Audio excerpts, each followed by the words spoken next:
Shalom, friends! Welcome to Orange Socks, a podcast celebrating Jewish creativity. I'm your host, Yitzchok Moully, inviting you to join me in exploring the soul of Jewish expression. Shalom, friends. My name is Rabbi Yitzchok Moully, or Yitzchok Moully, and I'm here with a dear friend of mine, Marko Dashev. Marko, how you doing? I'm okay, Baruch Hashem. I'm here late at night with you, alone in a way that we're not alone, because there's hopefully a lot of people listening. So I kind of feel like, let's be free form. Let's tell the world. Form. Well, you have a studio. We're here in Crown Heights. You've set up a studio, and you just took my portrait for this beautiful podcast, the Orange Socks podcast, which is inspired by a painting of mine, which should be on the front cover of this podcast. And it has a story of its own, but we'll save that for another time. I want to hear your story, Mark. My story? You hide behind the camera. I hide behind the camera. The camera's a great hiding place. Nobody can ever see me back there. It's the best. But I kind of feel like this is like a loaded question. I always have this thing in mind. How much do I actually reveal? How much could I actually say? I was having this conversation just recently, actually with mailto. I'm telling him, I got a lot of stories. Right. But what's the audience? Right. Who am I going to tell? So I'm a little bit in the place of we're good. Computer. Yeah, okay. we're good. I'm a little bit in the place of thinking like I give you the general overview before I start overthinking things. Don't overthink this. Well, this is about creativity. Okay. It's about exploring creativity. Yeah. The concept, abstract as an idea, and then how it impacts you as a person. So when did you take your first picture? Maybe we start with that. Took my first picture probably in high school. My parents had a dark room that we set up in the house. Yeah. Okay. For you, or they were doing it themselves? My mother was taking a photography class at the local college in New Jersey. I liked hanging out in there and making pictures. Yeah. Yeah, it was a lot of fun. Okay. It was chemical. It was dark age. I was in camp once, and a good friend of mine, he was the photographer, the official camp photographer back in the day where it was black and white and he had to develop and everything. And whenever my bunk was like too much, jump into the dark room and say, "Oh, I can't come out. 10 minutes. We can't open the door for the chemicals." I mean, a dark room in camp is pretty awesome. Dark room in camp was awesome. That's pretty awesome. Do you remember the aftertaste of the fixer in the back of your throat? Take like onions a little bit. I'm not a real enough photographer. Really? Yeah. I had a alternative processes teacher in School of Visual Arts. His name was Fred Burrell. He used to teach at RISD, but he would do classes at School of Visual Arts. And the class is just like I said, it's like alternative process. So in old darkroom terms, you'd actually have chemical baths, and each chemical bath would do a different thing to the image. Typing, which would make it gold, sepia, which would make it brown. You name it. There's ad infinitum. Now they're just buttons and sliders. Yeah, now it's they were actual chemicals. Now it's just Instagram. Oh my God. Anyway, so we're in the dark room, the lights are out, and all the students totally lost track of which chemical was in which bath. You can't tell. So now you had to reverse process. So we asked Fred Burrell about it, and he went and taste tested every single tray and told us what it is. What it was. And some of those had some really crazy names. Like there's a chemical bleach for the silver salt inside the paper. It's called potassium ferrocyanide. I don't know if you want to put potassium ferrocyanide in your mouth. No, but he did. He was real. He was real. So that's good. So you had some real mentors in your creative journey. Yeah. Even though School of Visual Arts at the time was kind of at a low point as far as staffing and as far as like actually having a budget for a good department. Later on, it became amazing. But I was already long gone. Yeah, long. When did you in your creative process switch from the dark room in the basement, like as a hobby, as a fun thing, to start taking this seriously, creatively and professionally? Well, while I was in art school, I became a custom black and white printer for, I don't want to say famous advertising photographer, but he was making tons of money. Like he was shooting national campaigns for Tide and Coca-Cola, like World Cup soccer Coca-Cola campaigns. And you were shooting. I was in his loft in the art, suffering in there, pumping up. The crash course in being a custom printer, and the photographers are super particular about. And before Photoshop, you had to dodge and burn and this and that, flash the print. Well, there's all these sort of techniques to bring out a certain look from the paper. And he was really tough on me, and I learned it. That's awesome. Yeah, and then how large were the prints? I mean, just small ones, or are you talking really big? Sometimes, most of them were 11 by 14 because that was the size of the portfolios, 11 inch by 14. And then every once in a while he had me print a post 20 by 24. Oh. Nice big on like fiber-based paper instead of the plastic. Incredible, really thinking about, we're so digital today that everything's just click and just scale up and down. It was dismal though. It would be in dark rooms pretty cutting your teeth, but you got a real eye. You got a real eye for... You develop a real eye. Also, I mean, about the real eye thing, I worked for a photographer who was one of my biggest mentors, and he told me when I started working for a bunch of different photographers, and he encouraged me to do so, he just said, don't get locked into one thing. Right. Don't dirty your eye. And what he meant by that was to become sort like you fall into a routine of what you should be producing. And at the time, I was working for a Neiman Marcus photographer, and her name was Caroline Knopf, but she had a nickname in the industry. She was Count Knopfula because she was a terrible terror on set. Oh my gosh. Perfectionist, great. Did an amazing job, great, but not hard fun way to deal get there. with. Yeah. Right. Yeah. I had a lot of those actually. I mean, a lot. But I started reproducing her work basically. You fell into that trap. I fell into that trap. And when I showed it to him, he said, yeah, that's going to get you work probably, but is it really going to be something that you can put yourself into? And I never really questioned that because all I could think to myself was, I want to make a lot of money. Right, right. And I really focused in on that. And I assisted a lot of photographers for a good long time. Right. And when I felt cooked, I started shooting for myself. I mean, actually hired by clients. Right, Yeah. direct, yeah. Yeah. So, but it wasn't creative. I mean, I wouldn't say it was an artistic process. It was right. It's the craft. It's a high craft of fashion photography, product photography. Yeah. In New York City in the 80s, 90s. 80s? How old are we? What are you doing to me? Yeah, it's true. You didn't run away from home in the 80s and get some work? That's right. I was 12 years old. Let's talk about your soul. Let's talk about... My soul? Well, the soul part of your photography. The journey. So you have your artistic photographic artist journey, and then you also have your religious journey. Were they in parallel? Were they in tandem? They were actually clashing a lot. I mean, a lot. Okay. Yeah, because I grew up conservative. They say about conservative Jews, and don't overquote me, nobody overquote me on this, but like they say, once a conservative Jew, always a conservative Jew. I think that's garbage. It's not true. But what I will say is that in conservative Judaism, it's all about community and not about ritual. Okay. I'm sure there's a lot of conservative Jews who are very heartsick and they dive in and they're in it and everything, but I also feel like it's weighted. I'm generalizing, but I think it's definitely weighted more for community rather than ritual. How did that impact your journey? Well, I didn't like shul because I mean, growing up, it was community, but it wasn't your community. It didn't feel great. And plus Hebrew school, after you already finished a full day of school, felt like a real a drag. It's a drag. In the 80s. In the 80s. Maybe it's really great now. I don't know. But listen, I stopped going to shul at 13. Well, I was the last of 4 boys. My mom asked me, she's like, you still want to go to synagogue? And I'm like, no, not really. And she said, okay, yeah. You know, the rest of your brothers weren't doing it either. No. Right. And then I didn't touch religion again until a few times going to high holiday services on the Lower East Side right after I got married with my wife. And it was interesting because like that was an exposure to a kind of Yiddishkeit that I'd never ever seen before, because like really old school Orthodox Lower East Side in a shul that doesn't even exist anymore. It burned down and it got condemned and knocked down. And when we were there on Yom Kippur and Rosh Hashanah, it was like there was like ripped drapes hanging and blowing in different areas of the shul that were no longer occupiable. Right. So that's the hard edge of Judaism. What brought you to Judaism? What made you exciting about what made Judaism exciting for you to want to pursue it after these 2 experiences? That's a really hard question. It took too long. It takes if you want to condense 20 years, it's been 20 years. If you want to condense 20 years of starting to keep mitzvahs and actually being into it, I'll condense it like this. I didn't want to do it. I went along with it. I still didn't want to do it. And then eventually I really wanted to do it. And now I'm in a place where I'm really happy with everything that I've gotten into, but I would never be able to get into it fast. And if I had, I would have burned right out. And this going along with it, was it you going along with yourself, or was someone else dragging you, kicking and screaming? My wife and I were not kicking, screaming, God forbid. But my wife and I were, of course, like any good balei tshuva, we were at totally different speeds. And for sure she was 100% in as soon as it was our thing. Maybe not 100%. I mean, things take time. But she was in. And I was always sort of like, maybe I don't want to be doing this. And I'll give you an example of a story, and this is maybe a little hard edge for the cast, but we're going to say it anyway. Go for it.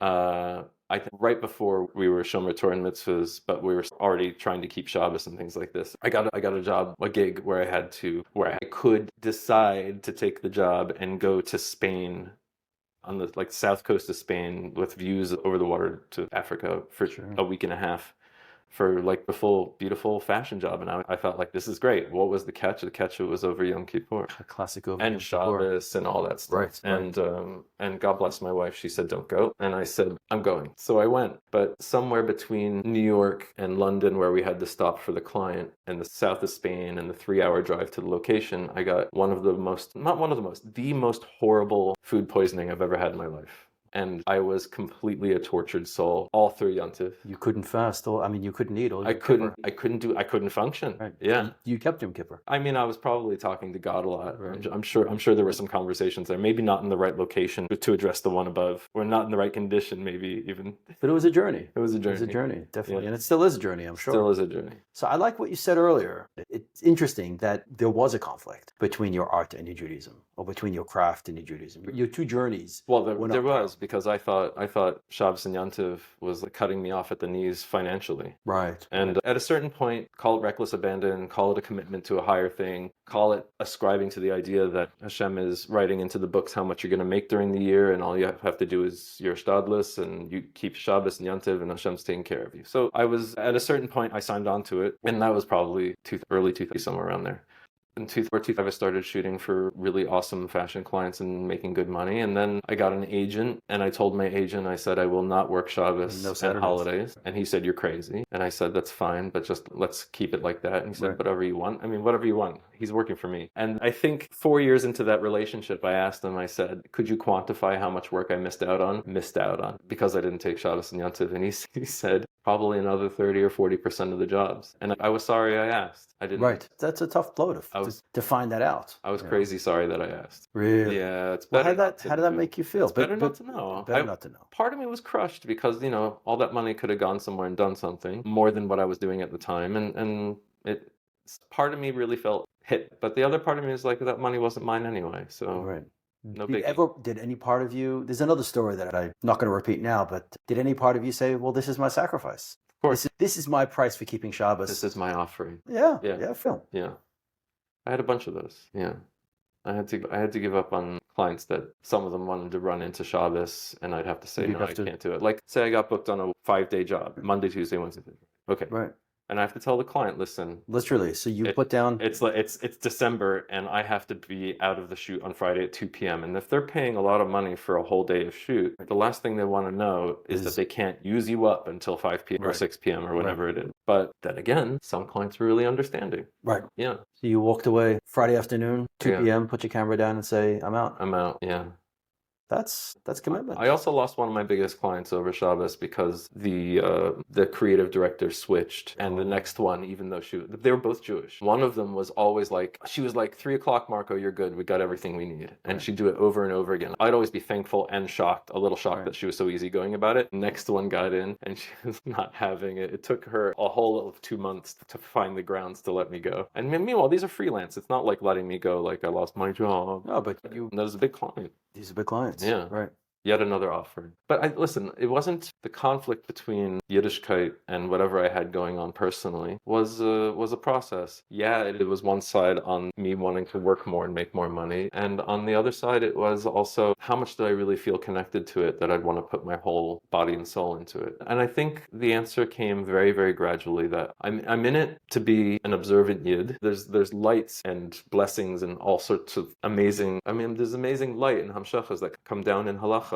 The highest one, and all you have to do is follow it, and you get all that. So that's amazing. But machshava though, I think, and maybe this is also for.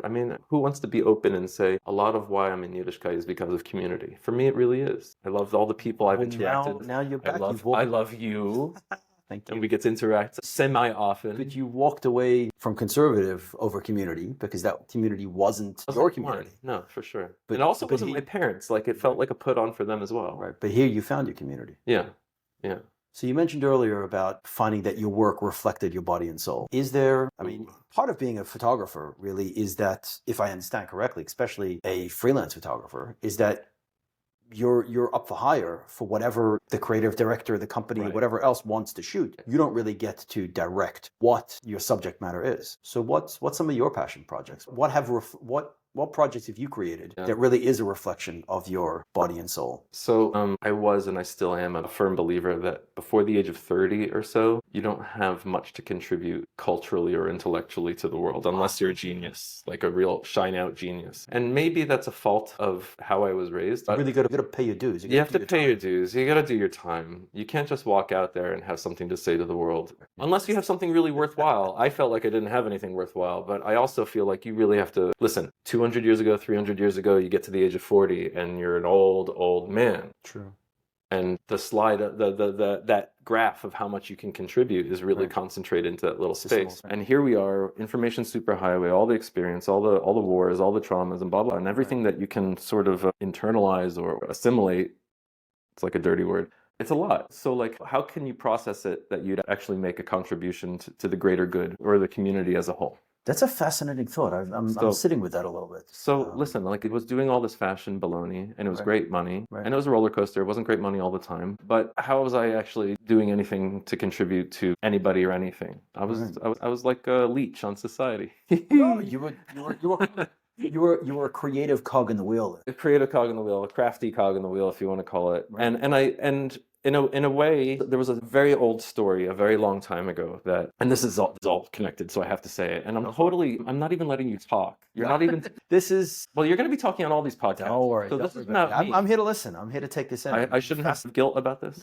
Oh, come on, Marco. Keep going. The clock is rolling. So it's a very old story, and we're going on 26 years. So there was a magazine in the late 90s called Surface Magazine. Surface Magazine was a design and fashion magazine, but it was also known as a springboard for young creatives. So stylists, photographers, whoever. Do really great, beautiful work for the magazine because they were very creative and very freeform. And in 1998, they ran a contest for as yet unpublished fashion photographers. Okay. And it was a beautiful magazine. It was a beautiful issue. Wait, this is where it gets good. It was a beautiful issue, and my wife and I subscribed to Surface, or we bought it all the time. I can't remember. And a year later, they reopened the contest, and I was, fresh out of art school, working a bunch of odd photo jobs in the city that most places don't exist anymore. Honestly, most of them don't. Sure. And I was just starting to assist photographers and actually learn the craft of being a photographer on set and creating tailored, curated imagery. And I saw the advertisement for the contest being advertised in the magazine, and I thought, this is awesome. I got to do this. So you are yet unpublished. So maybe it's my wife that showed it to me. I'm going to give her credit for always being the one to push you. The one to push up. Yeah. That's good. So she shows me this ad, and I said, yeah, definitely. I should totally submit to that. And mind you, this is like a national call for photographers. So this could just be a drop in the bucket, and who knows if anything's going to come out of it. Next day, I got on the subway by the F train from 14th Street to go back to Lower East Side where we were living. And behind me got onto the train this guy, and he had 4 big portfolio cases under his arms. And these are big. They're unmistakable, or they were unmistakable before things turned to iPads. But there's like these 11 by 14 inch giant black custom-made portfolio cases that every photographer and stylist had. So you had to. You saw him. And I saw him, and I just chatted him up. I said, what do you do? And he said, in a very blasé, he was like, well, I'm a fashion editor for European editions of Vogue magazine and Surface magazine. So like your guy. So he says Surface magazine, and my ear goes, boop. And I told him, I said, wow, that's amazing. Because like just yesterday, I was talking to somebody about entering that contest. And he goes, you're a photographer? Oh, yeah, I'm a photographer. He goes, okay, get your portfolio together and come over to my place in Park Slope on Wednesday or whatever it was, right? Right. Little did I know that he had ulterior motives because he was of a certain persuasion. And we're getting really good stuff on this podcast. So I gathered up my portfolio. And here's the thing. At the time, I'm not going to talk about at the time how I looked, but at the time I had a portfolio from art school that was like this like very dark, very contrasty, not wholly dissimilar to how I shoot now creatively. It was just like an aesthetic. It was a look that I really liked, and I could reproduce it, which is a big thing in photography. So I made that portfolio, put it together, and I brought it over to his place, and he had like 2 L-shaped sofas, right? So he was sitting on one, and I handed him my portfolio case, and I walked over to sit on the other, and he kept asking me to sit next to him, and it was really creepy. But he menched up, and maybe a couple weeks later, he got me in front of the editor-in-chief of the magazine, and was there for the meeting, and showed the editor-in-chief the book, and said, Marco's really great. I think he'd be awesome for the Avant-Gardian magazine. So just so you know, people, a terribly democratic contest. But Hashkach Pratis is sometimes in crazy gilui. Yeah. Like it's crazy revealed. On this, yeah. Yeah. So I got it, right? And I got in, and I got published because it wasn't guaranteed that it was actually published. And rave reviews, and they did a whole traveling exhibition around the country and all the big studios, and like printed it 8x8, like really these huge 8-foot walls of photography. And it was that was your early big break. It was an early big break, but here's the thing. I was so raw. I hadn't, like way wet behind the ears. You weren't 30 yet. You didn't have anything to say. Nothing. And more than this, I wasn't trained. So was this success before you were ready for it? It was like, was this like going viral before you were really prepared in today's world? Yeah, that was a go viral moment that just went thud. Really? Yeah, yeah. You didn't pick up any jobs? There was no cachet. It was like, there was cachet to say like, oh, you're a Surface Magazine avant-garde, and that was a real, at the time, that was a deal. You were And a it was. commercial guy, you're the avant-garde guy. Right, and it was a very good big deal, and that big dealness sort of fizzled, and mostly because I wasn't ready to actually capitalize on it. Not in my training as a photographer, and not in my confidence levels, nothing. Like, I was not there. And I swore to myself at the time, I said, that's it, I need to know everything there is about shooting commercially and fashion-wise, and all the technique and everything before I ever in a situation where I'm going to let people down. Like, that was my fear, like an immediate imposter syndrome. So that's what I did. Early success. Plus Early failure. Plus early, well, thud. Well, thud, yeah, Thud. but to pick yourself up and keep going. Pick myself up and keep I going. mean, today in Silicon Valley, you say, I mean, if you don't have at least 3 failures, you're not worth talking to. Sure. You know, so Okay, so I'll call that a failure, just so that I can have success later. Absolutely, Yeah. no, but it's Yurida Zuter Khalia. There you go. I mean, There you go. But it humbled you. It humbled me. It humbled me a lot. But you didn't walk away. I didn't walk away. You stayed in the game, and I you stayed kept in the going. game. I started assisting other photographers more. Right. And I don't know. I probably worked for over 30 photographers. And that is And that was over 5-6 years. That's the standard journey of It was. a photographer. It was. Nowadays it's different. It's pretty scarily different, but it was that way. And it really, come on, all artists carry on a legacy of who they learned from. Right. Like Rembrandt learned from whoever. Yeah, sure. Composers of classical music had to learn from the last great classical composer. Like, everybody has to have some kind of genealogy of where their training, where their work, where their experience comes from. So I really, like 30 guys, I'm like pulling everything out of them that I could get, or 30. The Rose And you distilled it all into of that, fomented it into to your madness. Yes. And right around 2000, I felt really ready, and I got lucky by asking a connection to a job that I thought was kind of below my station. Okay. But ended up being one of the greatest open doors to fashion photography at the time. And that door closed really fast for other people. Right. And at the time it was like .com, but we're talking about .com was not what it is today. And then I got in, and immediately when I got one client, I got the next. It was pretty fast. Yeah. So you honed your craft. So I honed the craft. I had all those things, and then I practiced the craft live, with my own hands and my assistant's hands. And then I was wondering, and of course my wife was with me on all this journey. She's like wondering, like, when are you gonna stop, playing with caca with all these fashion shoots and actually do something worthwhile? Right. Well, I'm waiting to hear. Where's your soul? Where and when and how? So somewhere inside the fashion world, I started taking portraits for a bunch of my clients of real people, but doing it with the kind of experience in lighting and craft that I had applied into fashion. And these were some of for the clients behind the but jobs. they needed HR, PR, maybe some like human resource advertising, whatever it was. All these companies, not all of them, most of them actually needed real people portraits, and they asked me to do it. So it wasn't high fashion. It wasn't. It was like at the end of the shoot. It was the real people. No, they actually booked out whole days for this stuff, but it was real people. And suddenly, like, the transformative power of a photograph, portraiture, was so intense that like every time I walked into a fashion set after that, it was kind of ho-hum. And then my wife said, you should be taking pictures of like, you should get Jewish subject matter that actually contributes historically, culturally, with Jewish pride, and like really generate a good feeling about Yiddishkeit, like focus on people that have positive message or have contributed in amazing ways. And I started that in 2000 because this is what happens. I was already an accomplished fashion photographer, and it was almost like starting from scratch because I'm asking into a wholly different community. Chabad was an open door, more or less, to start asking all the rabbis and getting help from central figures in Chabad to get me different subject matter. The JLI was a big one. You know the JLI. Sure. JLI got me in front of Adin Steinsaltz, and that was one of the first really big impact images that I actually made for the project that I've been doing over a decade now of photographing important Yidden. And that one really set the tone for everything else that followed for me.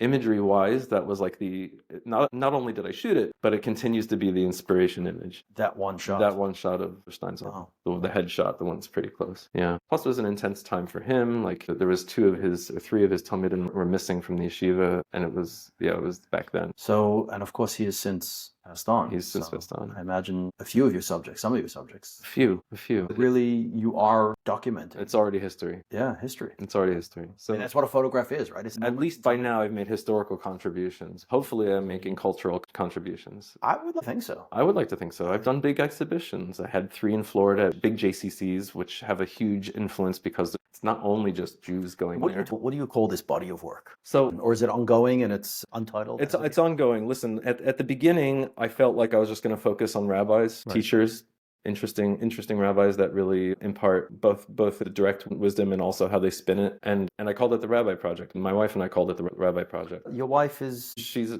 driving force. She's got the pulse on. Major driving force. That's awesome. Yeah, that you're a team together. Yeah. So we put it together and said it should be the Rabbi Project. Maybe that was a little short-sighted because maybe not. Listen, the Rabbi Project's a cool project and it's on its own as the Rabbi Project. Right. But what ended up happening over years was that I started photographing all sorts of other people. Right. So there's artists, there's musicians, there's political activists, there's what have you, anyone of influence that is hopefully in the orbit of Judaism.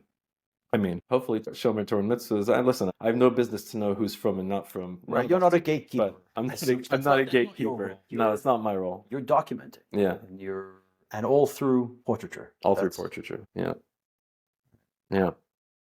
So eventually, portraiture became the thing. I dropped fashion in 2000. And portraiture has kept you going. Yes. And you keep it going. It keeps you going. I keep it going. It keeps me going. Well, you said you came into the Chabad world and you started again. But you came in with the pedigree of, hey, this guy knows how to take a picture. Yeah, but oh my goodness. Came in with a fashion background. The proving process really lasted a long time. Still, the stigma in a frum community is that, oh, you're a photographer, do you do events? It's immediately that. It's not that. The commercial photography aspect or the high-end portraiture aspect is almost not, it's not in that psyche at all. Well, how do you feel that this community understands creativity?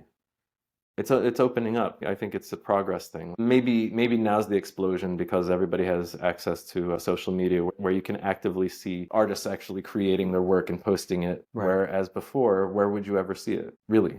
Right. Now it's at your fingertips. You just hashtag Jewish art, and next thing you know, boom, boom, boom. There's so much there. And then you appear on the front page with 30 pictures, and everybody says, well, I guess he's the de facto genius of Jewish art.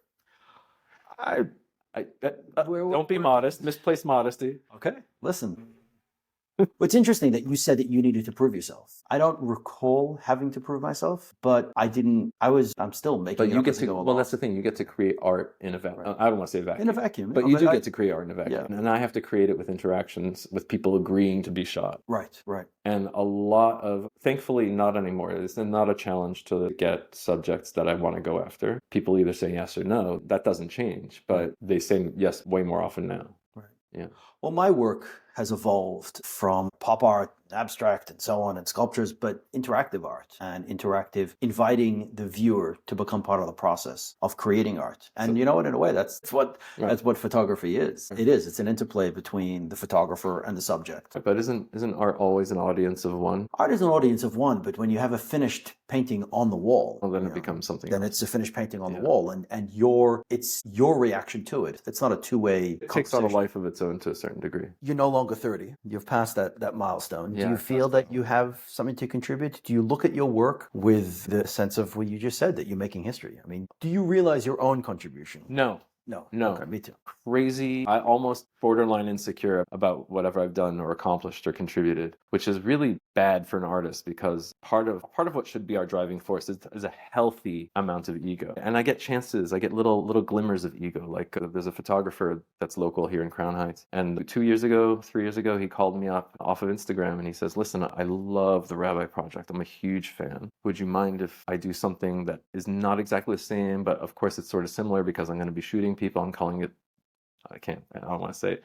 Anyway, but I was flattered and I heard that conversation, almost out of body listening to that conversation with him, right. Going, wow, nobody ever, I mean, imitation is the sincerest form of flattery, but I didn't think anybody would. He he felt like he was going to copy me enough that he had to ask permission, which I don't think he has. I think he's done his own thing, and I think it's really beautiful, and I totally support him. And I'm like, even in that conversation, I said, wow, it's amazing. Go out, knock him dead. Do it, man. Just do it. Again, not the gatekeeper. But if I had maybe more ego, I would have been like, oh, I'm so glad you like the work. No, for sure you can't do that. No, it's mine. Right. No, but that's the way I look. Listen, Jewish art, we've been doing this for a few years now, and my mindset is the bigger the pie, the bigger the pie, the bigger the pieces. Sure. So it's yes, right. and. Right. And why not be the guy that an artist later on will be like, I drew my inspiration and I learned a lot from that guy. Right. Well, you said earlier that in your fashion career, you learned from those 30 guys who learned from. I mean, you actually sat and assisted them in the studio hands-on. Yeah. So you really learned from them. You didn't just see them on Instagram. Right. But I sweated for them. In some way, but you're inspired by them, and now others are inspired by you. So that's a compliment. That is saying that you have and you continue. I can boast about it. That's the cool thing. Does it make me the best creator in the world? Does it make me... No. But we need to... It's a little like you put it in your pocket. Like, I got this. We need to go to sleep at night, or we need to wake up in the morning saying, I'm doing something. Aside from Madani. There's the Rabbi Akiva story of water on the rock. Yeah. Give it some time, it'll just make a hole. Yeah, no, but Torah will go into the head. Sure. But we need to know that we're doing something. We need to know that we are having an impact. I would love to know it more. Marko, you should know. Okay, good. Yes. Lay it on me. You are an inspiration to me. Wow. You're an inspiration to a number of other creatives that I know. We'll say you've made it creatively. You've made it in the quote-unquote real world, in the corporate, in the fashion industry, and now you're bringing that into the Jewish space. You've already made it. What you're doing now is either icing on the cake, or it's, as you said, starting again, but doing it for your soul, as a reflection of your soul. Starting it again was 10 years ago. Right, no, but I'm saying the starting again. This is part of the again. You already made it outside. Now you're. Yeah, I'm in a very long again. Yeah, but the again can be. Well, the again's amazing because every time I get to shoot somebody, it's a totally different story. Yeah. No, it's portraits are. It's the bee's knees, man. Love it. So, how does it make you feel seeing, or what's your reaction to? Like printing your pieces. You said you did a show. You have a whole collection of prints. It should be stated that creating a giant show of a lot of pieces, and this, is an ordeal. It's an ordeal. It's an ordeal. That's a very polite word. It's like moving a house, maybe worse. Yes. Yeah. Because when you move a house, you're going somewhere else, and hopefully you have purpose there. But when you're creating a show, you have the full effort, and again, it's maybe just me talking, but like full of self-doubt. Like, am I really doing this for the right reasons? Following through with the conviction was always hard for me to do it, even though I had so much time invested in it. I want this to be a human podcast. I want people to understand that the struggle is still there. Absolutely. It's ever present. It's never going to go away. And to be have blind confidence about your work is borderline psychotic or sociopathic even. Yeah. But here's the thing, big show, right? Yes. Huge show, many thousands of dollars to print it. How many pieces? I think it topped out at like 60 pieces. And some of them are like mural size, like 8 feet wide and 5 feet tall, or 6 feet tall and 5 feet wide. That's those serious huge prints. Seriously huge prints. And it went through 3 big JCCs, really nice wall spaces in each one. All down in Florida. All down in Florida because that's where I am, and it's kind of easy. Not that it was kind of easy. It was a big deal. And each of those shows ran for like 2 months, 3 months each.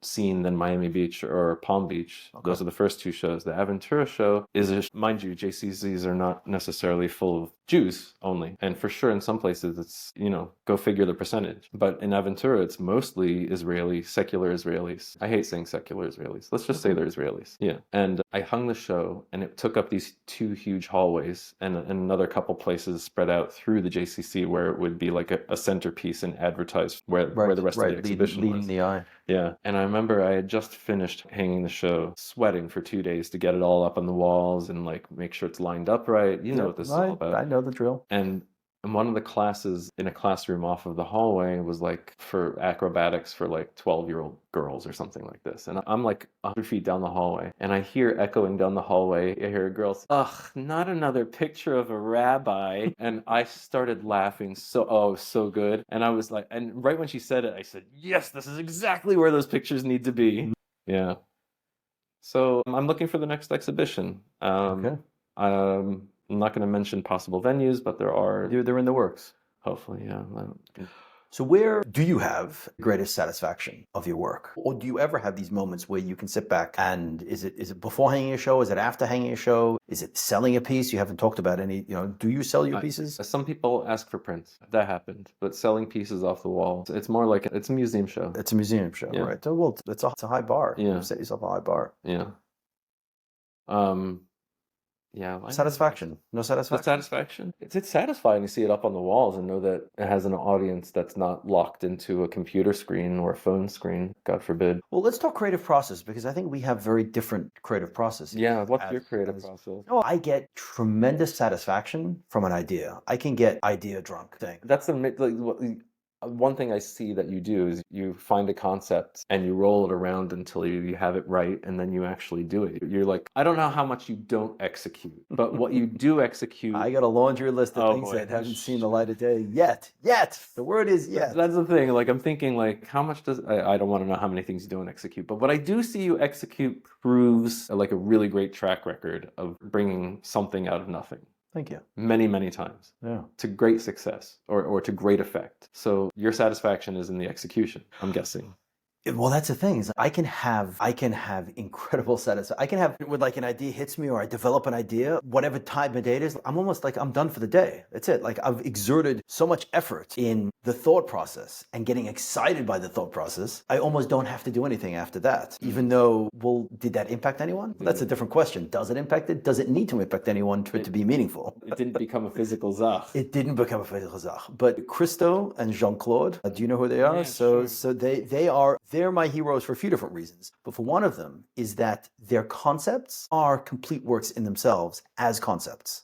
Okay. And I went to a show at MoMA that was all about the things that never happened. And it was a MoMA show, a museum show, with sketches and drawings and ideas of concepts that didn't come to life. My goodness, So if you have all those unexecuted works. there's hope for me to have a museum show of things that I've never done. Wow. But it gave me hope that this idea of just birthing an idea, and we can talk about the chachma and the bina and the das and the chassidus side of creativity. But to me, an idea is a world unto itself. And then, yes, you do want to bring it to the world. So how much of what you do is about sharing with the world, and how much is what you do about you creating? I remember hearing an artist say, "Oh, you should create a piece of work and burn it." Ooh, why? Because the world doesn't need to see it. Well, that's what Baruch Nachman did, Lava Shalom, but not on purpose. Right. Yes. To me also, that didn't strike me as there's a certain element of the creative process for other. How I'm in the midst of that struggle because I've photographed a lot of people that I never finished editing and publishing those images, and it's like a heavy weight on my shoulders. Sure. Yeah, a lot. Like a lot, right? Like a big percentage of what. Like stop this now and go take care of it. I would if I knew I had the time to devote to it. Oh, okay. Right now, this is just about the most amazing procrastination I've ever done in my life. My pleasure. Yeah. But yeah, like listen, there's a lot of middle process work. Yeah. Oh, yeah, me too. Yeah. A lot of I know. I've seen your studio. Middle process work. Your studio is like it's fertile grounds. Like I see there's like half sprouted works everywhere, and like, but like, listen, I'm savvy enough to know where it's going if I see it and like say like, okay, this is gonna be like that. Right. Yeah. Even though I've only been there once. You're always welcome back, man. Yeah. Always welcome back. I don't know. Friends, you're welcome too. And my attachment to the smells of paints and like linseed oil and all the good stuff. And then like I walked into your place and I'm like, I'm home. Yeah. It's amazing. My wife doesn't like it all so much. That's why I keep it outside in the studio. No. So Simon Sinek said, he was talking about artists. Is this a real person? Yeah. His last name is Sinek? Simon Sinek. It's not spelled like He says 3 things that separate an artist from a craftsperson. Oh boy. Of course, the first 2 I don't remember. I'm totally going to be a craftsperson. But the third thing, and I should actually look it up and to see, but the third thing is that you share it with other. It's about this idea of other. So, a poet is when you write poetry and you share it with other. Sure. Otherwise, it's just craft. You're honing your craft and you're getting good at it. But this idea of being able to or having to, and it seems like you have to. You have this part of the work. You have to. You have to share it with the world. Absolutely. And you have to put it out there. Yeah, absolutely. Has to be out there. Has to be out there with your work at MoMA. Amen. Or the Whitney or whatever. Something. Yeah. Jewish Museum. Put it in there. Yes. They need something aside from the crud that they put on the wall. Sorry if you're a curator at the Jewish Museum. I don't mean it as an insult. But the fact that you haven't gotten him or me in there is just proof positive that there's work to be done. I'm friends of friends with the museum director. Oh, so you can't say anything now? No, well, it's a work in progress. Okay. Yes, we'll change things. This is me trying a little bit of ego on, just so I can insinuate ourselves. No, Marko's. Well, so it's not called the Rabbi Project. So what's the broader title? There is the Rabbi Project, which is all rabbis. Okay. The show that was traveling is called Pnimi, and Pnimi means to be in the moment. It means to see things at that time, like a snapshot in time. Would that we call it? I would say if you look at a photograph, especially a portrait, and let's talk only portraits because we're talking only portraits. But if you look at a portrait, there should be something meditative about the viewing of whatever you're looking at, because maybe the subject is staring out at you. Well, they say the eyes are the window to the soul. Eyes are the window to the soul, but yes, some of the most powerful photographs have the eyes closed. Okay. You know, there should be some aspect of looking at an image, and I would hope that there'd be some sort of visceral reaction or emotional reaction or something that is triggered inside the viewer. So when a subject walks in, when you have a subject walk into your studio like this, do you immediately have a creative process? Okay, you could see a portrait, and then it's a matter of bringing it out, or is it's an ebb and flow, it's a conversation with the subject. That's what it is. Until you get what you're looking for. Yeah. And when you have what you're looking for, then you know this is it. Sure. Beautiful. Yeah, that's exactly what it is. Conversation. You know, most of those sessions are conversation, storytelling, like getting to know the person. And that's not just lip service. Like every time I listen to other more successful portrait photographers talk about their work, they're always like, I really get to know the subject. And I mean, like, again, like the word panimi, or like to really be in the moment is to just be there, have a conversation. It doesn't have to be a deep conversation. You can have a revealing conveversation. As a photographer, you can spill out your guts to your subject so that they'll hopefully spill something back at you. And there's a lot of that. But seldom have I walked away from a shoot feeling like I know the person thoroughly. Because how could you? Oh, it's a short-ish interaction usually. Right. But I've had a lot of people that I photograph over and over again, and now it's turning into a relationship. And that's a way more interesting dynamic for me. Well, I got in front of the camera. Although I feel like we're just like friends. And this is around. No, but that's what it. Yeah. When I take your photo, it's friends fooling around. No, you looked really serious back there. I spent my time behind a camera. Yeah, I know. No, but I'm a little self-conscious of how much white hair I have now relative to my previous portrait. So, which I don't know how many years ago. Don't you feel good about looking older and like more like a grizzled pirate? I love it. It's my favorite thing. I want to close one eye and go yar. Like I want to. Right. It's not about yes, the white hairs and all, but no, as you said, like at 30, until 30, you have nothing to share. For me anyway. Well, that concept, that idea, I think I'm a little bit past 30. I'm at 45 right now, but I've honed in, I think, at the moment of what I want to share, what my hopeful contribution. Vision and your concepts have gotten way. I don't want to say way better, because then it's like, oh, Marko, what did I do early on? Well, let me ask you this. But you're aging into an amazing progress as an artist. That's what's happening. Yeah, that's what's happening. It's an avoida. It's a mamash avoida. Someone said, and again, I don't know who, but quote, that if you're not embarrassed of your work from 10 years ago, you're not growing. That's interesting. Like deeply embarrassed. I don't know. Is there any thoughts to that? I've done some really great stuff too. You've done some really great stuff. Yeah, it's like I feel like I did well then, and I don't know if I could reproduce it now. That kind of feeling. And yet, one second. So, is the best yet to come? Every day and every shoot's going to totally be different. There's a saying amongst photographers that you're only as good as your last shoot, which is really photographers just being hard on themselves. Well, my version of that is you're only as good as your next idea.